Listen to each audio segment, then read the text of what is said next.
आज थोडीफार एक्स्ट्राची कामे करून घेतली. त्याच्या अगोदरचा स्वयंपाक वगैरे केला. आज भाकरीचाच बेत होता आणि मस्त अशी मेथीची भाजी बनवली होती हिरव्या मिरच्याची.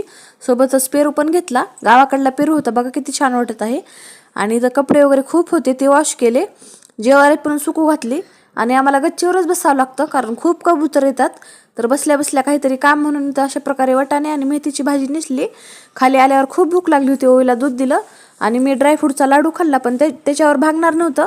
आज ओवीला काहीतरी चटपटीत खाऊ वाटत होतं. मिस्टर पण घरी होते म्हणून म्हणलं आज वाटाणा कचोरी बनवावी. तर खूपच टेस्टी झाली होती. मी बटाटा थोडा पण यूज केला नाही, तर फक्त वाटाण्यापासूनच केली आहे. तुम्ही पण नक्की ट्राय करा सीझन संपण्याच्या अगोदर. तर इथं मी गव्हाच्या पिठाचाच वापर केला होता, थोडा पण मैदा यूज केला नाही.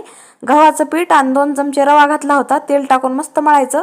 खूपच क्रिस्पी आपली कचोरी होते आणि कमी गॅसवर तळायचं कारण आतून पूर्णपणे तळली जाते. तर ओवीला पण खूपच आवडली आणि मी पण मस्त कचोरीवर ताव मारला. मिस्टरांना पण खूपच आवडली.